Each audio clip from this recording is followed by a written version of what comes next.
Hoy, en 678. Siendo algo arbitrarios, dos frases delinearon nuestro rumbo. Una pertenece al Rafa Correa. Que nos roben todo menos la alegría y la esperanza. Porque si perdemos esa forma de actuar, de conducirnos, seríamos una sociedad muy triste y caeríamos en la trampa de los mismos de siempre. Quitándonos la alegría nos quitan la motivación, la autoestima. Entonces insistimos mucho en eso, en mantener la esperanza en alto, la autoestima en alto y hacer las cosas con alegría, con infinito amor. Y la otra, a Ignacio Ramonet. Hoy la información nos oculta la información. Es lo que yo llamo la censura democrática. Junto a Eduardo Aliberti nos visita hoy Ignacio Ramonet. Una noche de gala. Qué lindo que es estar en la tierra después de haber vivido el infierno. Qué lindo que es poder amarte y mirarte otra vez después de estar tan enfermo. Qué lindo corazón que estás acá y acá latiendo y me desenredes los ojos. Y si por ahí el miedo me viene a buscar de nuevo, voy a recordar lo que cantamos una vez mirando el cielo. Cántale a la luna y al sol, cántale a la estrella que te acompañó, cántale a tus amigos con el corazón. Cántale a la luna y al sol, canta que es la tierra que canta en vos, cántale a tus amigos con el corazón. Un nuevo capítulo de la Opo deshilachada. La vice de Wiener volvió a criticarlo y exigió un mayor reparto de poder. La radical Griselda Tesio, segunda en la línea de mando de Santa Fe, volvió a cargar contra el saliente gobernador por el manejo de su gestión. Además, criticó que nunca se haya institucionalizado el Frente Progresista y reclamó reglas claras hacia el interior de la coalición. Cristina y los Simpsons. Acá en la República Argentina es el único lugar del mundo donde el primer consumo es la carne vacuna. Los que comen puerco, o parezco los Simpsons. No, hombre, ¿cómo es que llegaron güeyes de puerco al techo? Puerco araña, al mal ataca con su telaraña. Su colita retorcida, da besitos con su trompita. Mira, es el puerco araña. Los que comen cerdo son muchos los de Asia, China, en fin. Ya no es chiste. Clarín superó a Barcelona. Hay una nota en defensa de Clarín, dice: no puede estar sin su diario, una carta de lectores. Fíjate lo que dice la carta de lectores. Desde que tengo 3 años, más o menos, y ahora ando por los 13, recuerdo que en mi casa nunca falta este diario. Con decirle que los días en que no trabaja, se levanta la mamá, esta nena de 13 años, se levanta y sale a las 6 de la mañana, los días que no trabaja, para el puesto, porque no puede esperar la llegada de boludo, me vas a quebrar, boludo. Me quiere quebrar el hijo de... Escuchá lo que le pasa. Me vas a quebrar, boludo. Pobre nena, 13 años tiene, Daniel, imagínate. Ella tiene los ojos del diariero. Ni el Juaco toma en serio a los Duhalde. Que hay elementos suficientes para decir que esta fue una elección tramposa. Hubo modificaciones con un programa especial, de la misma manera, con la misma empresa que se hizo en Venezuela y Ecuador. O casualidad, en Venezuela y Ecuador, esta empresa está siendo juzgada. No me acuerdo el nombre ahora, hoy lo dio mi esposo, yo no me acuerdo el nombre. ¿Cómo se llama? No me acuerdo el nombre ahora, hoy lo dio mi esposo, yo no me acuerdo el nombre. Otro día de noticias de la hostia. 1. Patentamiento automotor. El número de vehículos patentados durante agosto fue de casi 80.000 unidades, 79.826, lo que representa un incremento del 39% comparado con el mismo mes del año anterior. 2. Nigeria conoció nuestro poderío. Jugando Di María, Messi tocó de primera para Higuaín, lo tiene Higuaín, ¡gol! ¡Gol! Michelovi. Le robó la pulga, acelera. Está esperando Higuaín, pasó, qué golazo puede llegar a ser, qué golazo, tapó la altura y el gol de Argentina. ¡Gol! Mirá qué pelota que puso acá para el tercero. Tapó el arquero, el rebote y es gol. ¡Gol! 3. Básquet imparable. Va a ganar Argentina. Final. Final. Final. Nueva victoria argentina. Contundente victoria argentina. Siembra y cosecha. 678. Alguien dijo una vez que yo me fui de mi barrio. ¿Cuándo? ¿Pero cuándo? Si siempre estoy llegando. Nosotros nos reunimos, yo no sé el nombre que le quieren poner, ustedes le ponen 6, 7, a veces 8, 6, 7, a veces 8, no importa. Cántale a la luna y al sol, cántale a la estrella que te acompañó, cántale a tus amigos con el corazón. Cántale a la luna y al sol, canta que es la tierra que canta en vos, cántale a tus amigos con el corazón.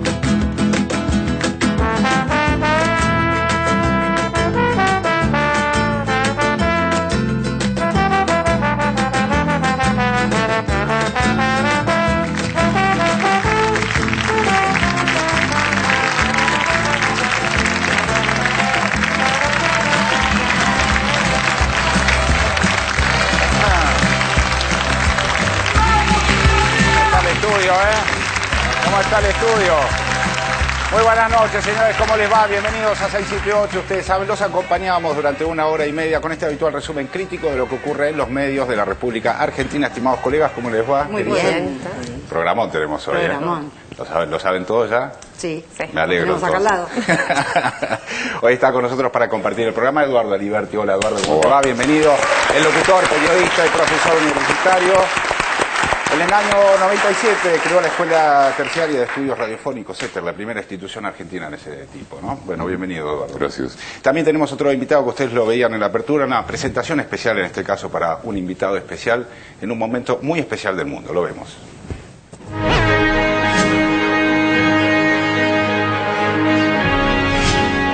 Nació en Redondela, Pontevedra, España, en 1943. Doctorado en Semiología e Historia de la Cultura en la Escuela de Estudios Avanzados en Ciencias Sociales de París. Ha desarrollado una vasta y prestigiosa carrera periodística. Desde 1990 hasta 2008, dirigió la edición francesa de Le Monde Diplomatique y desde ese año la edición española de la publicación. Cofundador de la organización no gubernamental Media Watch Global, Observatorio Internacional de los Medios de Comunicación. Fundador y presidente de honor de la organización ATTAC. Es uno de los promotores del Foro Social Mundial de Porto Alegre. Ramonet es autor de una veintena de libros, entre los que se puede mencionar La tiranía de la comunicación, La golosina visual, Marcos, La dignidad rebelde, Guerras del siglo XXI, Irak, Historia de un desastre, Fidel Castro, biografía a 2 voces, París rebelde, guía política y turística de una ciudad, y La catástrofe perfecta, crisis del siglo y refundación del porvenir. Hoy, en 678, nos visita Ignacio Ramonet.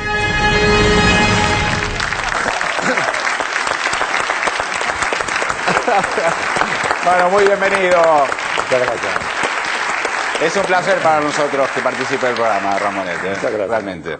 Aquí en el programa tenemos una sección donde habitualmente se reflejan siempre las diferencias que hay entre lo que ocurrió y cómo se cuenta aquello que ocurrió. Se llama País Virtual versus País Real, en este caso alrededor del tema del fraude, los periodistas, etcétera, etcétera. Lo vemos. Los Duhalde intentan reflotar la operación Fraude. El país virtual versus el país real. Anoche Chiche Duhalde intentaba reflotar la operación Fraude, pero ni el Joaco Morales Solá le llevaba el apunte. Actas no firmadas, actas iguales con la misma letra, 200 por lo menos. Y esto ha pasado, pero fue una elección interna.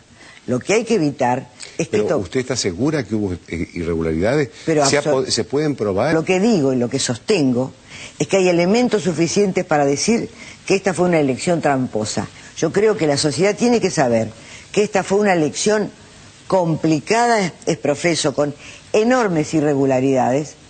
Las actas de escrutinio Nunca fueron que iban al ministerio y del ministerio al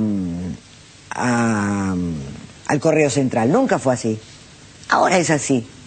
Y ahí, como le conté este caso, le puedo contar miles de casos. ¿Usted cree que en ese paso intermedio, pero por supuesto, que es la autoridad política, puede haber una modificación? Ahí hubo modificaciones con un programa especial, de la misma manera, con la misma empresa que se hizo en Venezuela y Ecuador. O casualidad, en Venezuela y Ecuador, esta empresa está siendo juzgada. ¿Cómo se llama? No me acuerdo el nombre ahora, hoy lo dio mi esposo, yo no me acuerdo el nombre. ¿Cómo se llama? No me acuerdo el nombre ahora, hoy lo dio mi esposo, yo no me acuerdo el nombre. Suena sospechoso que Hilda González base su estratagema en cuestionar a una empresa cuyo nombre desconoce. Retrocedamos unos días en el tiempo y rememoremos cuando el último domingo quedaban perfectamente contrastados el país virtual y el país real. Este es el país virtual. En ningún momento se habló de fraude. Creo que no hubo siquiera un dirigente de la oposición que haya mencionado la palabra fraude. Y el país real. Sí hubo fraude, yo no le tengo miedo a la palabra fraude, ¿eh? Todas estas anomalías, irregularidades, fraude, también le han embarrado a la presidenta lo que pudo haber sido una elección mucho más transparente. ¿Hubo fraude o no hubo fraude en las elecciones primarias? Más bien que hubo fraude. El fraude, una vez que se instala, después no se puede desinstalar. Hubo un fraude realmente escandaloso. No hubo siquiera un dirigente de la oposición que haya mencionado la palabra fraude. De igual modo, una periodista del grupo, habitante del país virtual, pintaba una crispación del ministro del Interior Florencio Randazzo. El país real mostraba que el enojo era del periodista de La Nación, Mariano Obarrio. Yo le estoy leyendo el titular del diario, pero no se enoje porque no es un ataque personal. Pese a las quejas, el gobierno... Perdón, le pido respeto. ¿Por qué se enoja el periodista de La Nación? Porque yo hago mención a una nota que hace el 28 de agosto, donde dice el título: no cambiarán presidentes de mesa. Pese a las quejas, el gobierno mantendrá en octubre las mismas autoridades que el 14 de agosto. Me cansé de repetirle a este periodista como a otro que las autoridades de mesa las designa la justicia electoral. Uno piensa, en realidad no lo saben o hay mala intención. ¿Qué tenemos que ver nosotros con la designación de autoridad de mesa? ¿No está mal editada? Quizás se toma de una, a lo mejor, de una imprecisión en la bajada para decir que La Nación quiere, en este caso, o en mi caso personal, que yo quiero, alentar las versiones de fraude. Si el argumento del periodista es, en la nota está bien y el título está mal, debería pelearse con su editor, sí, no con el ministro. Jamás te levantaste y te fuiste enojado, te diste un portazo. ¿Por qué? Cuando terminó Randazzo de responder mi pregunta, yo estaba muy enojado, me levanté y me fui. Después, la verdad es que al pasar por una puerta, estaba con un poco de bronca y le pateé la puerta y se escuchó un ruido de portazo. Sí, se escuchó. La pregunta concreta es si este es el sistema que vamos a repetir. Un poco de tranquilidad, sí, ¿no, Randazzo, me parece? Paciencia, tolerancia, serían palabras tan lindas para aplicar. Ni bien se levanta uno. Me levanté y me fui. Dejando un poquito de lado lo temperamental todo el tiempo. ¿Qué les parece? Vamos que podemos, vamos que podemos. Volvamos a los países real y virtual y a las distintas varas con que se juzgan diarias situaciones. Hace unos meses, la CIP visitó nuestro país. Un periodista de Canal 7 formuló preguntas picantes a su titular. Así lo tituló el hegemónico Clarín. La ley de medios, si se llega a aplicar, si no continúan los procesos legales deteniendo la ley, lo que va a suceder es que van a cambiar de manos y entonces va a servir también como premio o castigo la concesión de las frecuencias radioeléctricas. Marroquín, pero ¿a usted le preocupa que una ley esté vigente, ampliamente votada, y le preocupa que no se siga frenando a través de recursos de amparo? Esto es lo que acaba de decir, que una ley ampliamente votada no se aplique y le preocupa que no se siga frenando. Es una ley soberana, ampliamente votada por el Congreso de la Nación. Entendemos que la ley está en este momento, su discusión... Está en vigencia la ley, está en vigencia la ley en su totalidad, hay un solo artículo. Es correcto, estoy enterado. Esta ley es nefasta totalmente para el control de la información. Clarín, movida kirchnerista. El periodismo militante en plena función. Clima hostil de medios afines al gobierno.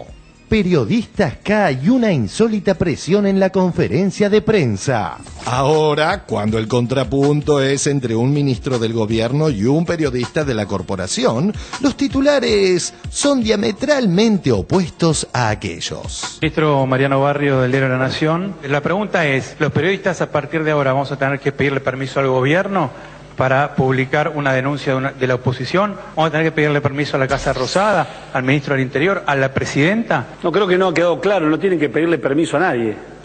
Lo que tienen que tratar, sí, como periodistas, es de buscar la verdad y de informar la verdad, con absoluta objetividad, cosa que ha faltado en todas las notas que hemos visto desde el día 14 hasta la fecha. Clarín, nueva embestida del gobierno.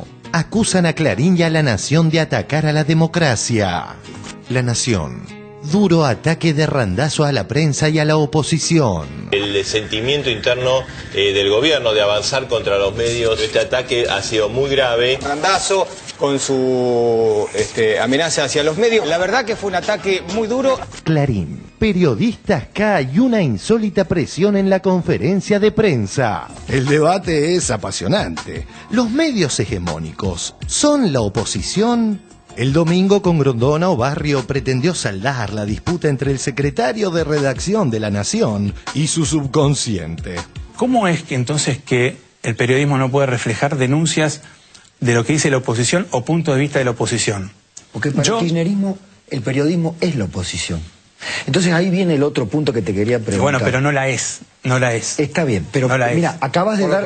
Por lo pronto, los medios no son la oposición ni deben serlo. Ni deben serlo. Son críticos, que es una cosa totalmente distinta. Mariano, la pregunta para hacernos... Son medios de información. Claro, está bien. El gobierno lo que quiere es desacreditar la información. Es decir, un medio publica una información que en este caso habla de denuncias de la oposición y desacredita el medio. Nosotros lo que hacemos es publicar lo que dice un medio de la oposición, ¿no? Un medio de la oposición, ¿no? Un medio de la oposición, ¿no? Es decir, un dirigente o varios dirigentes de la oposición. Una actitud inteligente, estratégicamente inteligente, es tratar de evitar todos los sayos, no aceptar el sayo de que somos la oposición. No somos la oposición. No tenemos que tener la actitud opositora. Nosotros lo que hacemos es publicar lo que dice un medio de la oposición, ¿no?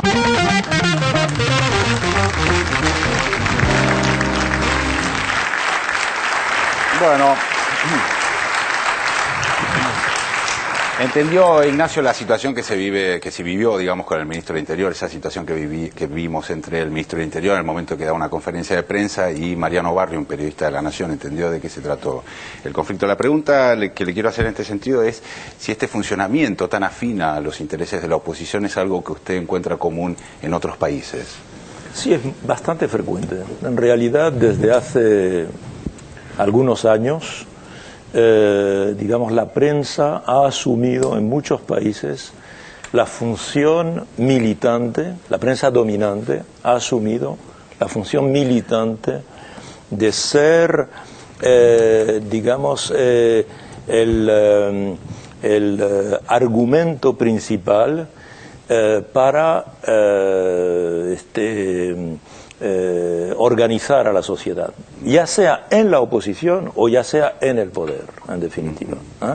Es decir, en países donde se estima que los gobiernos llevan a cabo una política responsable con respecto a las aspiraciones populares, en ese caso los medios dominantes, prensa, radio, televisión confundidos, se asumen efectivamente como oposición más política que la propia oposición política que puede estar en el Congreso. ¿Por qué cree que ocurre eso? Es una de las dimensiones de la globalización. ¿Sí? La globalización hace que los actores principales no sean los dirigentes políticos, sean los grupos económicos dominantes, económicos y financieros. Y por consiguiente, la defensa de la lógica de la mundialización la asumen los grupos que son los actores dominantes de la globalización. cuyo objetivo es de convencer al conjunto de la sociedad que la globalización es buena para todo el mundo. El objetivo principal de los medios de comunicación es domesticar a la sociedad, siempre. Y en particular, en este caso, en el marco de la globalización, se trata de convencer a la población, aunque sufra con lo que está ocurriendo con la globalización, aunque sufra. Estamos viendo en este momento, por ejemplo, en Europa, en muchos países, un gran sufrimiento social que se expresa por el movimiento de los indignados, que va más allá de Europa. En este momento lo estamos viendo en Israel. En el caso de Israel, por ejemplo, para no hablar de Europa, es muy interesante, porque es un país que tiene una tasa de crecimiento muy importante, pero una lógica neoliberal muy fuerte, un integrismo neoliberal. Y las víctimas son las nuevas generaciones, que no tienen futuro, y las clases medias, que se ven amenazadas con un desclasamiento. Aunque el país tenga crecimiento, los ciudadanos no se aprovechan de este crecimiento. De ahí la protesta. Y el papel de los medios dominantes es de decir, no, esto es lo mejor que se puede hacer. Tienen ustedes que ser felices, aunque en la vida cotidiana la gente entiende bien que no puede ser feliz. Hay muchos testimonios en Israel, no, digo Israel para no hablar de los países europeos como Grecia, España, donde las condiciones económicas son difíciles y no hay crecimiento o casi no hay crecimiento. Pero aun cuando hay crecimiento, como en el caso de Israel, la gente dice, trabajamos, tenemos sueldos, tenemos profesiones de cierto nivel, y a pesar de eso nos cuesta llegar a fin de mes. Pensando dónde va a quedar el periodismo, estaba viendo su libro, se llama La explosión del periodismo, ¿qué rol va a jugar? Es otro tema, no es exactamente el que estamos hablando, pero tiene que ver, claro. Okay. A ver, Eduardo, ¿qué opinión? Yo quiero marcar una, no diferenciación, porque acuerdo absolutamente, pero sí una puntualización. Me parece que la diferencia de Argentina, del periodismo argentino en su rol opositor, en el caso sobre todo de los grandes medios, con los medios de los países centrales, es lo desembosado de cómo plantean su pertenencia de poder. Si tomamos el caso de España, más allá de la abdicación casi editorial que se produjo en el país con el título Fin de ciclo hace poco, en función de la situación que vive Zapatero, todos sabemos que el país ha jugado para el PSOE, casi que hasta que fue constitutivo del pacto de la Moncloa en su momento, y que el PP estaba detrás del diario El Mundo. Y hasta electoralmente son públicos los posicionamientos del New York Times, del Washington Post, del Observatorio Romano, de la República, de Le Quotidien. Digo, es público que juegan un rol ideológico y político. Está claro, no engañan en ese sentido. Distinto es si pasamos a hablar de cuál es la claridad de la conciencia social, no tengo un conscientómetro, la percepción popular en torno de que son como corporaciones, pero está claro cuál es su lugar político. Lo que ha estallado en la Argentina, bueno, para mi gusto ha estallado, es el disfraz del periodismo independiente. Clarín, La Nación no pueden ya mostrar que juegan desde un A lugar, desde un no lugar. Esta es la diferencia que abrió la etapa nacida en 2003 y particularmente, creo yo, a partir del conflicto con el campo, respecto del periodismo de los países centrales. ¿Nora? A mí me parece que, bueno, varias cosas. Con respecto a lo que decía Eduardo de la diferencia, creo que en el caso del Grupo Clarín también lo que se da, y que es una particularidad de la Argentina, es esta propiedad masiva de medios que tienen, que no es solo un diario o una radio, sino más de 200 señales en todo el país y que hegemonizan absolutamente la agenda por una preeminencia en la presencia solamente de tal cantidad de frecuencias. Me parece que esto es lo que hace que descompensa absolutamente la posibilidad de una competencia en los términos de mercado que ellos mismos suponen o dicen defender. Que esto habla de una relación absolutamente oligopólica que transforma en imposible la posibilidad, valga la redundancia, de una paridad en la presentación de información.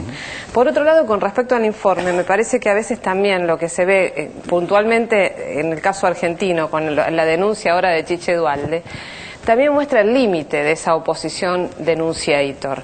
Porque si uno mira la edición de hoy de Clarín, la denuncia de Duhalde, después de la conferencia de prensa que dio ayer, en la que por lo menos precisó la empresa, que su mujer, la senadora nacional y candidata a senadora, no se acordaba, que es la empresa española Indra, salió abajo una nota B de una página par en Clarín, digamos. Y la conferencia de prensa de Duhalde de ayer, TN la dejó de transmitir, porque realmente llega un punto en que se transforma en grotesca la denuncia. Claro. Esto no quiere decir que no sea la punta de lanza de lo que pretenden hacer estos sectores hacia las elecciones del 23 de octubre. Porque si desde ahora empiezan a decir que hay que ver que se va a cometer un nuevo fraude, y esta vez en la elección real, porque esta fue un ensayo, digamos que sinceró el escenario político, pero no tiene repercusión en la elección concreta, me parece que es riesgoso ver, ahí hay que ver cómo evoluciona esa cobertura de acá al 23 de octubre. A ver, Sandra. Sí, yo para aprovechar un poquito más a Ramonet, pensaba que fue uno de los primeros, o el primero, no lo sé bien, en hablar de pensamiento único en los 90, ¿no? Salió de usted ese concepto. Me parecía interesante recuperar eso porque es muy interesante y porque es una herramienta con la que todos hemos podido conceptualizar un montón de cosas en los últimos años. Ahora, después de haber sido conceptualizada y con el paso del tiempo surgieron en esta región, en América Latina, diferentes gobiernos que son tildados de neopopulistas, ¿no? Con una carga muy despectiva. ¿Cómo ve usted este surgimiento con esta categorización tan despectiva de los gobiernos que rompen o intentan romper con el pensamiento único? Claro, bueno, esa acusación de neopopulismo. Primero, el concepto de populismo no está bien definido y cuando se usa, esencialmente se quiere acusar con el uso de ese concepto. En realidad, se trata de resistir a, digamos, una lógica democrática que hace que quizá en algunos países por primera vez, en cierta medida, la ciudadanía ha elegido programas y ha elegido equipos para llevar a cabo una política que sea más redistributiva. Y que es una vieja aspiración de muchos ciudadanos de América Latina.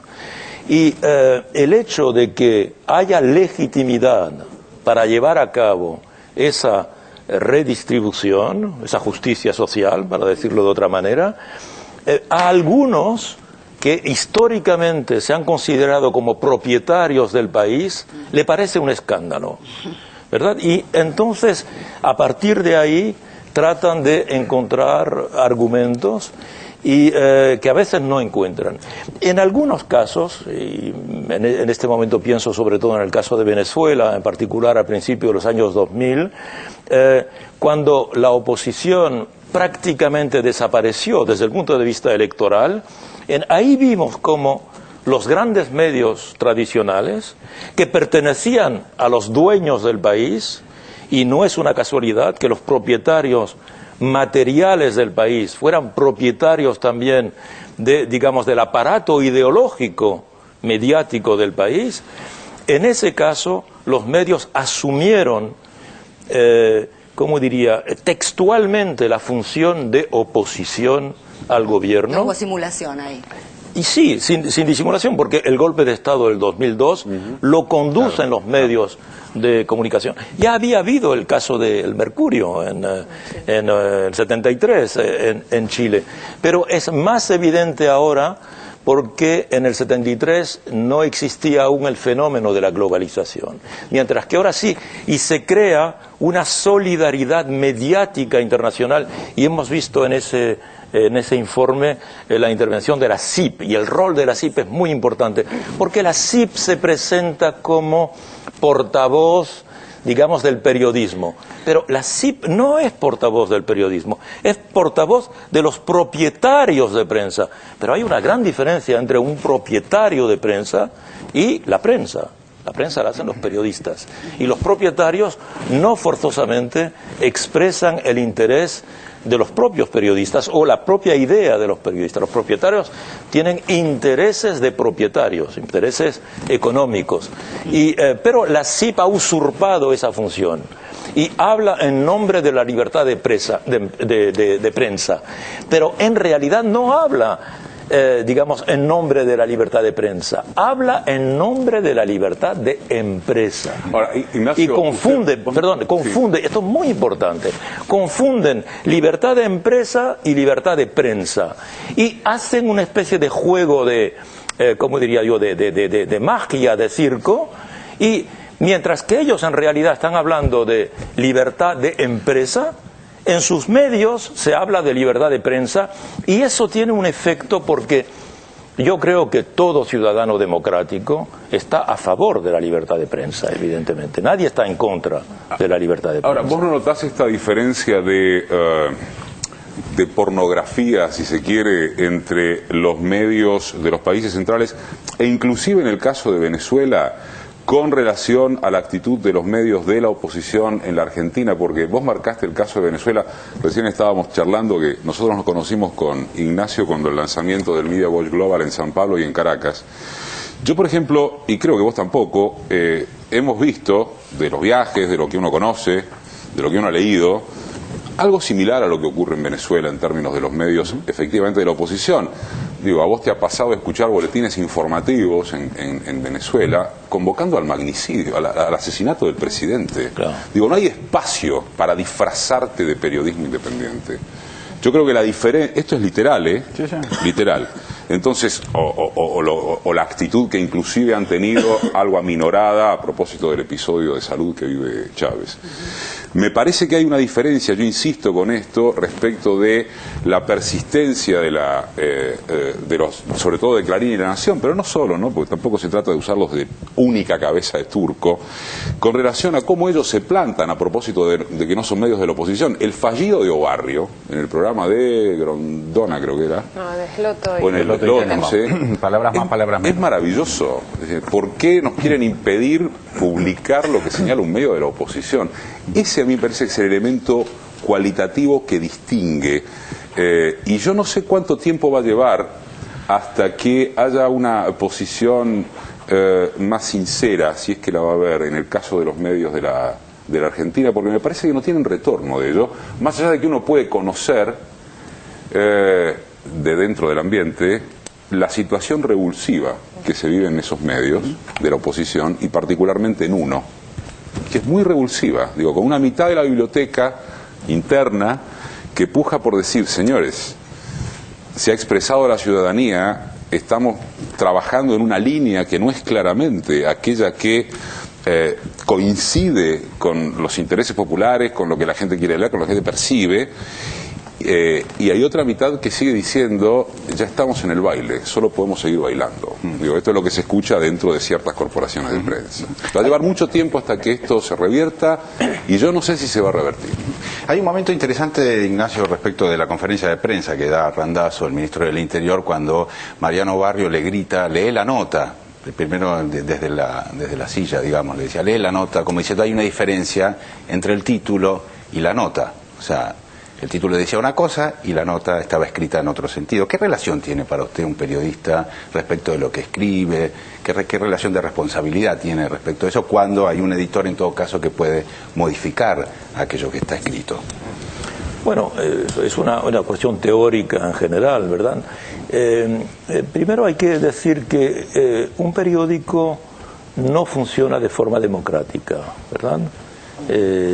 Un periódico funciona de manera muy jerarquizada, como puede funcionar, no sé, un navío, por ejemplo, donde hay un capitán y hay oficiales, y aunque se esté en un país democrático, en el interior de un navío se respeta una jerarquía. ¿No? En un periódico es igual, quiere decir que la responsabilidad está siempre compartida.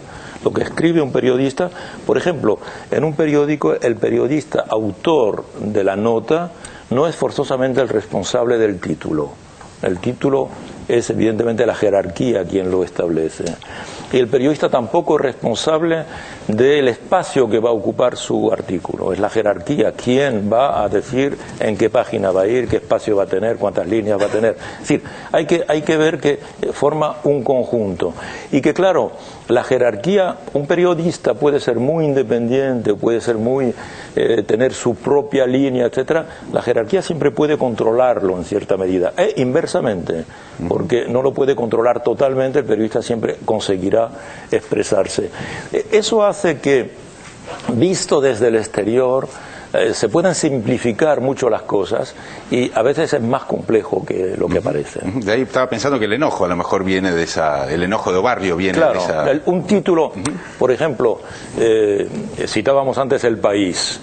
Si ustedes observan, digamos, las notas que vienen sobre Cuba en El País, por ejemplo, tomemos un caso de ruptura, porque Cuba, el tema de Cuba está hecho para romper, para que no haya unidad y para que haya debate, ¿verdad? Bien, si usted observa El País, verá que el contenido de las notas es relativamente correcto con respecto a la realidad cubana. ¿Ah? Correcto. Y entre paréntesis, en este momento el autor de esas notas, el corresponsal del País, acaba de ser cesado por el gobierno cubano, pero mi opinión es que, estamos hablando en este caso de Mauricio Vicent, yo considero que sus notas son correctas. En cambio, si usted las analiza y ve los títulos de esas notas, verá cómo esos títulos, digamos, son títulos malintencionados, hostiles radicalmente a Cuba. Es decir, se puede ver la diferencia entre un título y el contenido de una nota. Y ahí la jerarquía del periódico puede forzar mucho más de lo que parece. Por eso los títulos a veces son mucho más... da mucho mayor testimonio de la ideología de un diario que el propio contenido, que puede ser mucho más sutil. Claramente. Vamos a cambiar de tema. En este caso, Mañeto está apelando al corazón. Mañeto es el CEO de un gran grupo multimedios aquí en la República Argentina, el Multimedios Clarín, y el profe Romero estuvo en Duro de Domar y rescató allí una carta de lectores del diario Clarín que es bien interesante. La vemos. Mañeto apela al corazón. Créanme que es imperdible el segmento de Clarín que anoche analizó el profe Javier Pero Romero. Y con él finalizaremos este informe. Superará holgadamente a aquel de las muñecas Barbies. Un tema terrible, ¿eh? Faltan los juguetes importados más pedidos por los chicos. Un tema gravísimo. Es una cosa. Fíjate, ay, mirá la mirada triste. Pobrecita. Es fanática de las Barbies y este año va a tener que cambiar la muñeca por la ropa. ¿Culpa de quién? Del Logro Moreno. Exactamente. Los nenes, ¿no? Bueno, pero hay más juguetes nacionales, ¿no? Fíjate, Sophie Storder vive en Barracas, así arranca, ¿eh? Vive en Barracas, tiene 5 años y como casi todas las nenas de su edad, es fanática de las Barbies. Sophie tuvo una idea, la semana que viene vamos a ir con el colegio a conocer la Casa Rosada. Le voy a decir a la presidenta que deje importar los juguetes. Cristina, qué mala que... Antes de pasar a lo prometido, este fragmento de la película El Mural que rescataba Víctor Hugo. Nosotros somos el cuarto poder. El primero. Los presidentes pasan, nosotros quedamos. Cuanto más divise un gobierno, más dependerá de nosotros y de nuestros lectores. Ahí los tenés. La mayoría son nuestros lectores. Nosotros les hacemos un gran favor. Le evitamos el enorme peso de tener que pensar. El diálogo de estos dos personajes seguramente no contemplaba este burdo intento de llegar a lo más profundo de nuestros corazones. Acuérdate lo de la Barbie el otro día, de la nena esa que quería comprar la muñeca y no podía, ¿te acordás? La niña rica que tiene... Fíjate esta nota, lectores. Dice Clarín otra vez bajo el fuego del oficialismo y una nota en defensa de Clarín. Dice, no puede estar sin su diario, una carta de lectores. Fíjate lo que dice la carta de lectores. Desde que tengo 3 años, más o menos, y ahora ando por los 13, recuerdo que en mi casa nunca falta este diario. refiere a Clarín, ¿no? Historia de vida. Con decirle que los días en que no trabaja, se levanta la mamá de esta nena de 13 años, se levanta y sale a las 6 de la mañana, los días que no trabaja, para el puesto, porque no puede esperar la llegada del diario. Me vas a quebrar, boludo. Me quiere quebrar el hijo de... Escuchá lo que le pasa. Me vas a quebrar, boludo. Pobre nena, 13 años tiene, Daniel, imagínate. Ella tiene los ojos del diariero. Es un golpe bajo lo que estás haciendo. Si llega del trabajo y por alguna razón no se lo dejaron, se toma un remis hasta un shopping cerrado para comprar. This is love, baby. This is love. Fíjate lo que cuenta esta nena también sobre Clarín. ¿Qué asignación universal y asignación universal? Pero qué sensible está, Daniel, es Clarín. ¿Cómo no te va a pasar eso? Fíjate. En un chiste que festejó a las risotadas me pidió que el día que se muera no le lleve flores. Solo Clarín. Quiero que sepan que mi mamá es única, dice la nena. Claro, y que obvio. Clarín y yo somos lo más importante en su vida. Ahí está. Le contamos a nuestro ilustre visitante que Barcelona es una gran revista argentina que parodia la actualidad. Pero solo en el fútbol Barcelona es invencible, ¿eh? En el terreno gráfico, Clarín, como vimos, lo ha eclipsado.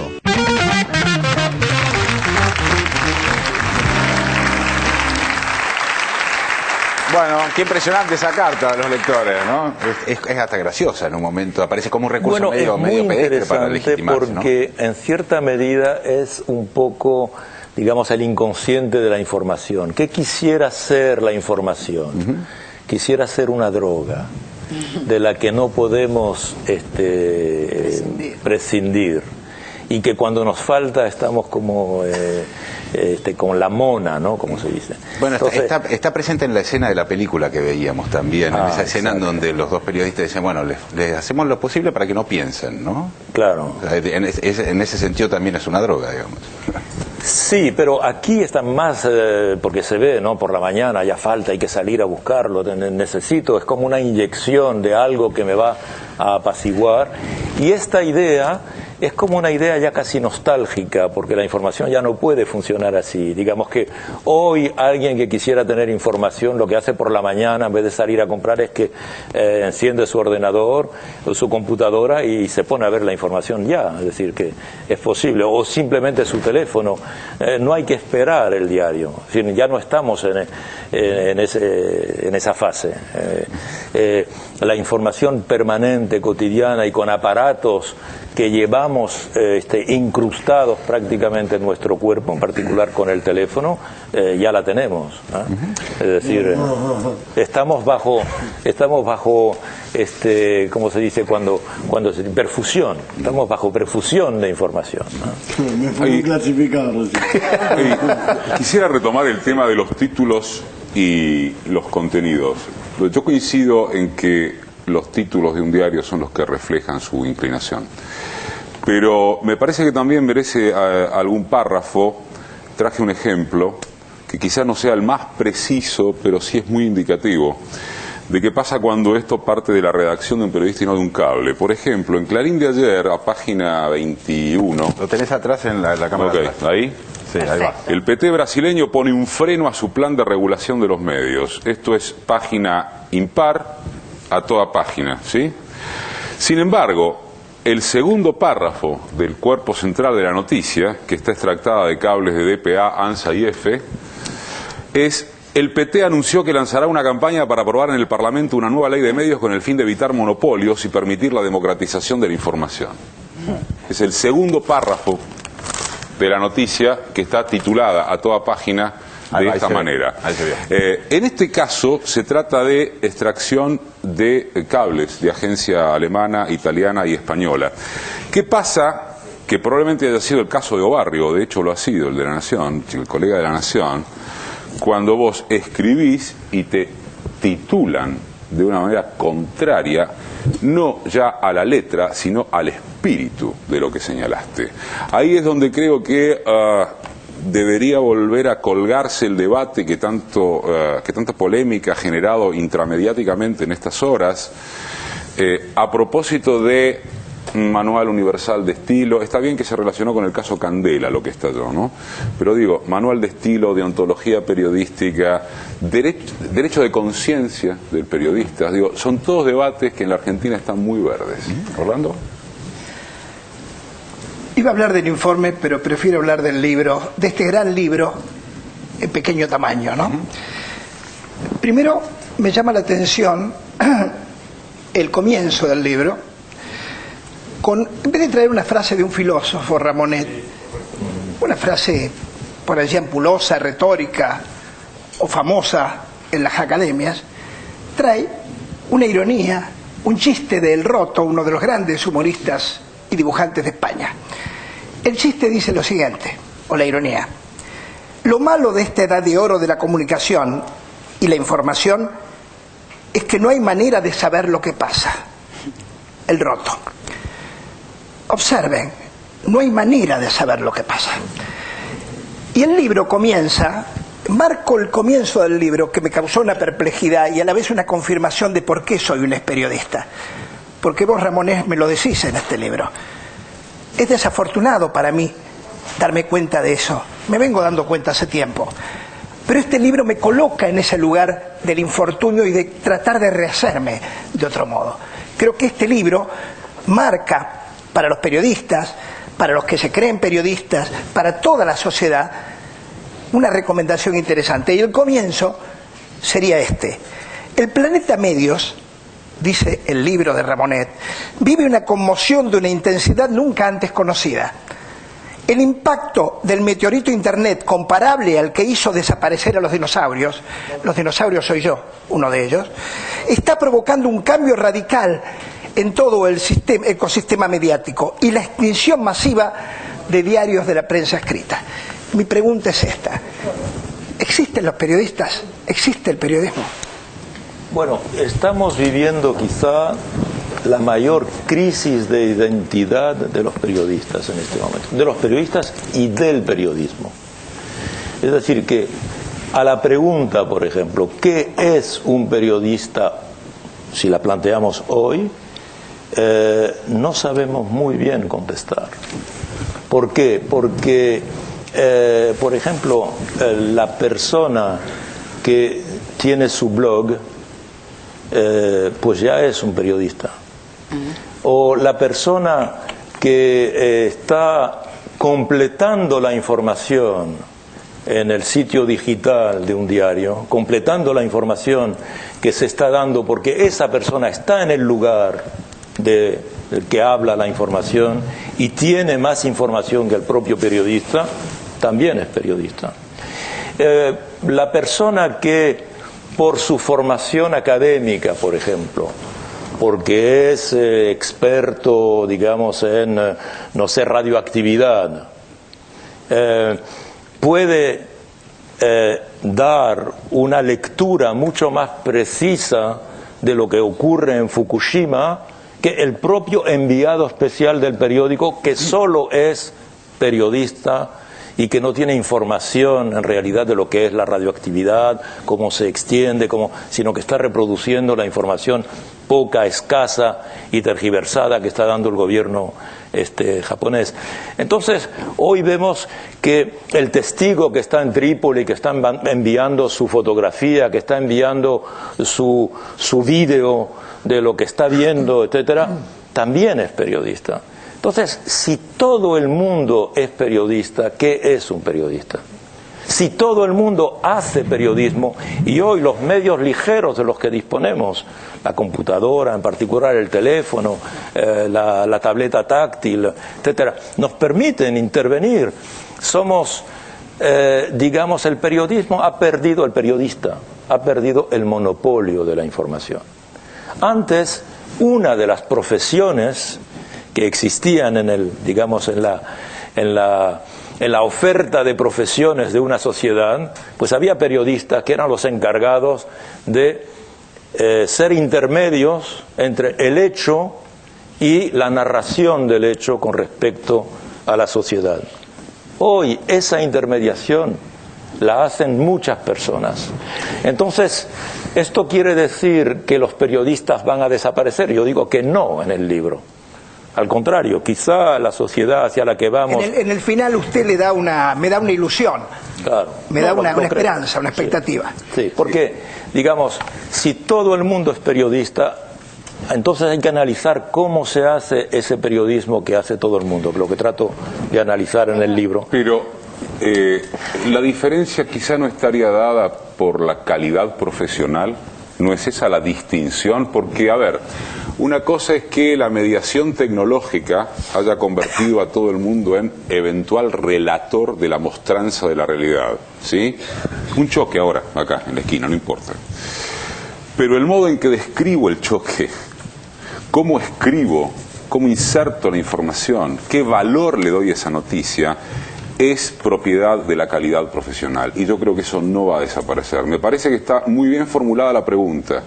Si todo el mundo es periodista, ¿quiénes son los periodistas? Los periodistas son los que se van a distinguir en términos profesionales. Esa calidad en la práctica, yo lo que advierto es que de alguna manera con la irrupción de las redes sociales, que tienen contratos más débiles, porque digamos si uno entra a una red social no espera que le digan la verdad. La información que sale en los blogs no está chequeada, son opiniones, mezcla de datos, fuente Wikipedia, quiero decir, es un contrato débil con la verdad. El problema, me parece, uno de los problemas es que los medios convencionales han ido ablandando también sus contratos, de modo tal que uno lee un medio convencional y tampoco está seguro de leer la verdad. Estamos pendientes de este tema y tenemos aquí la sección La Patria Tuitera. Okay. La Patria Tuitera. Twitter de Gas Victoria. Antes, New York Times sugirió inspirarse en el modelo argentino. Hoy The Guardian alaba la asignación universal por hijo. ¡Ja! Se nos cagan de risa, che. En el exterior se nos cagan de risa. Diario The Guardian, Inglaterra. En Argentina la asignación universal por hijo restablece los lazos de las familias con las escuelas. Twitter de Mauricio RG28. El día que Sebastián Piñera apoyó a Pinochet en 1998. Con plena claridad que las condiciones de salud del senador Pinochet hoy día son muy delicadas y todos nosotros las conocemos. El senador Pinochet y su familia están viviendo tiempos difíciles en Londres en estos momentos y por eso merecen toda nuestra solidaridad. Y queremos decirle al juez Garzón que lo entienda muy bien. Chile ha sido, es y será siempre un país libre y un país soberano. Por un problema de principios no podemos permitir que hoy día un juez español, mañana un juez de Mozambique o de cualquier otra parte del mundo se arroje una jurisdicción que no le corresponde y pretenda intrometerse en nuestros asuntos y juzgar a personas por hechos ocurridos en nuestro país y que tienen el alto cargo de haber sido expresidente de la República. Twitter de Fernando Amato. Primero decían que los K eran menemistas y ahora salen con que Cristina Fernández de Kirchner era antimenemista. La Nación. Cristina legisladora. 10 recuerdos de una opositora mediática y rebelde. Cristina Kirchner había ganado fama nacional como la rebelde del Congreso antimenemista, antidelarruista. Lejos de perpetuarse como oficialista, fue una de las voces urticantes de la oposición. Piedra en el zapato. Cristina Kirchner también le trajo dolores de cabeza al gabinete de Carlos Menem. Al quebrar la mayoría oficialista, se opuso a varias de las privatizaciones que estaban en carpeta. Twitter de Feramato. Espectacular el capítulo de Los Simpson que acaban de dar sobre el diario de Lisa y el combate a los medios hegemónicos. Cambiaré la impresión que tiene esta ciudad de mí. Compraré todos los medios de difusión. Tráigame mi chequera. Es hora de ganarse el aprecio de esos detestables imbéciles. Primer paso, formar un imperio de medios. El comprador, división de medios Burns. Lo logré, Smithers. He comprado todos los medios de difusión en la ciudad. Televisión, radio, hasta los del cielo. Burns es agradable. Queridos lectores, tienen en sus manos el último periódico no controlado por el imperio de medios Burns. No temo decir que Montgomery Burns es egoísta, monopolizador Y apestoso. Ah, tal vez Burns no es tan bueno. Esta niña nos ha dado mucho en qué pensar. Oigan, intelectuales, pensar es no beber. Está bien. ¿El Times de Homero? Lo único que hizo mi hija fue decirle a la gente que piense por sí misma. Tal vez yo sea su padre, pero cuando crezca, quiero ser igual que ella, solo que siendo hombre. Ay, papá, esto es tan tierno. Pero aprendí que un pequeño periódico no puede causar impacto en este mundo. ¿El Clarín de Barney? Lisa, me hiciste darme cuenta de la importancia de los medios libres e independientes. ¿Quién quiere una copia del ahorrador de Lenny? ¿También tienes un periódico? ¡Mire las noticias del mundo de Willy! ¿Lo ves, Lisa? En lugar de una persona importante que controle todos los medios, ahora hay 1000 locos fotocopiando sus opiniones sin valor. Estoy muy orgullosa.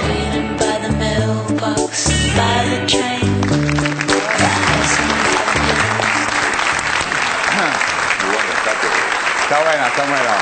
El rescate del audio... ¿Cómo, perdón? El rescate del audio de Piñera me pareció muy interesante, que es del 98. Quizás alguno criticaría, me parece interesante suscitarlo, que es un audio recortado, que se editó, ¿no? Otro debate tonto que ha surgido desde algún tiempo a esta parte. Sí. Ahora, Ramoneta, hay algo que está claro en Chile, que es cómo la gente armó una red que pasa por distintos lugares, pasa por las redes sociales de internet, pasa por Twitter, por los mails, por las cadenas de mail, etcétera, y esto un poco como reacción, vendría a ser Lisa Simpson en este caso, como reacción al bloqueo informativo que había de parte de los medios hegemónicos en Chile. ¿Cómo está viendo esta situación y esta articulación? Muy interesante, lo que acabamos de ver de los Simpson es un poco una metáfora de Murdoch, por una parte. Claro. La crisis que ha vivido Murdoch este año, y no es una casualidad, y Murdoch demuestra que el imperio Murdoch demuestra que para construir semejante imperio tiene que haber una alianza de las 3 P's, una alianza del periodismo con los políticos, con la policía. Cuando hay complicidad entre esos 3, como ha hecho Murdoch, entonces puede tener su imperio y puede intimidar a los políticos y puede intimidar a la sociedad y controlar a la sociedad, ¿ve? Pero al mismo tiempo, en el mundo árabe o en Chile, estos medios aislados que parecían que en realidad no podían oponerse a los grandes medios, de dictaduras importantes como en Egipto, con capacidad, por ejemplo, para anular a Internet, suspender Internet, pues esos medios cuando se unen, yo hablo de ello en el libro, digo, por una parte tenemos, digamos, la lógica del depredador solitario, Murdoch y su imperio, que solo quiere estar solo. Pero por otra parte tenemos la estrategia del enjambre. El enjambre son muchas personas aisladas, pero que se pueden juntar juntas, y entonces juntas tienen un poder colosal, y han hecho caer a por lo menos 2 dictaduras. La tercera es más complicado, pero Túnez y Egipto han caído de esa manera. Y por consiguiente, hoy los nuevos medios dan capacidad que la sociedad no tenía antes. Yo coincido, pero creo que para que surja el enjambre tiene que haber un clima político que lo habilite. Y creo que la valentía mediática y la creatividad en torno de nuevas herramientas para el combate contra una dictadura tiene que tener un clima político que lo habilite, y me parece que eso es lo que ha sucedido en la Argentina. Por eso me parece un caso interesante que incluso tiene su extensión en lo que estamos viendo en Bolivia, en Ecuador, en el propio Brasil, donde hay debate por el tema ley de medios. Pero para que haya habido un programa al que se puede criticar como este, porque se le puede endilgar que responde a la hegemonía con una contrahegemonía de orden inverso en términos de mostrar una sola cara de la realidad, pero en cualquier caso válido para la etapa que se vive, tuvo que haber habido ley de medios y ánimo desde una cúpula para que eso pudiera surgir. Me parece que no hay que perderlo de vista, porque los medios finalmente son una herramienta estratégica que considero, para decirlo con un concepto clásico, son elementos necesarios, pero no son elementos suficientes. Yo me quedé pensando qué lugar ocupa la verdad en el enjambre. Nos puede parecer una mentira también alrededor de la utilización de esa misma noción de enjambre. De pronto en las redes sociales se puede transmitir una mentira y claro, que en todo caso el objetivo de ese enjambre sea una cosa distinta, ¿no? La cuestión de la verdad es relativamente complicada. Sí, es complejo, es complejo. Si hablamos en términos de verdad. Pero, por ejemplo, si hablamos de hechos, ya podemos aproximarnos más a lo que queremos decir. ¿Cuál es uno de los problemas estructurales de la información hoy? Es que la información, como otras actividades, como otros sectores, la información tiene una característica hoy, es que nos instala en un sentimiento de inseguridad, que es una gran característica de la sociedad contemporánea, la inseguridad de todos los tipos, social, patrimonial, inseguridad personal, etcétera. Pero cuando hoy día un ciudadano recibe una información, no está seguro de que esa información va a estar confirmada mañana. Mire, por ejemplo, a propósito de Libia, ¿cuántas veces nos han dicho el hijo de Gaddafi ya ha sido detenido? Se murió como 5 veces. Gaddafi ya sabemos dónde está, etcétera. No, lo que quiero decir es que ¿por qué funciona así? Hoy una característica estructural de la información es que no es precisa. ¿Por qué? Porque va demasiado rápida. Porque precisamente, y en eso estábamos de acuerdo antes, decíamos, ¿qué es un periodista? Aun cuando si todo el mundo es periodista, ¿qué es un periodista? Es aquel que verifica la información, decíamos antes. Es aquel el que recorta y que verifica y que garantiza al ciudadano que la información que le da ha sido verificada. Pero para verificarla hace falta tiempo. Y estamos en un sistema en el que la urgencia es una dimensión consubstancial de la información. La información hoy va a la velocidad de la luz. Y por consiguiente el informador, yo digo, ya no es un periodista, porque un periodista es un analista de un periodo. Hoy, en realidad, ese periodo ya no disponemos de él, los periodistas no disponen de él. Entonces hoy hay lo que yo llamo inmedialistas. Y los inmedialistas no pueden verificar. Por eso mucha información que recibimos no está verificada. Estructuralmente hoy el sistema hace que yo puedo, porque nosotros estamos acostumbrados a la información de la era industrial, es decir, una información ya terminada. Pero hoy la información se da en estado bruto. Y los propios ciudadanos, como web actores, van a ir corrigiendo,la.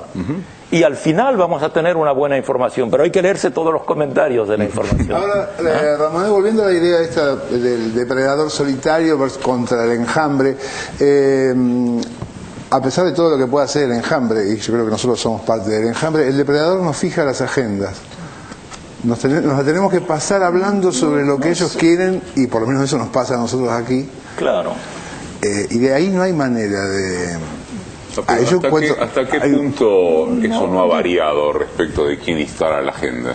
No, bueno, del fraude, no sé, vamos, si querés, vamos viendo. No, me parece que hay casos, pero digo, si uno quiere tomar como que la presencia, para tomar de algo que apareció esta noche, digo, si uno toma, por ejemplo, el programa de Morales Solá de ayer, ¿sí?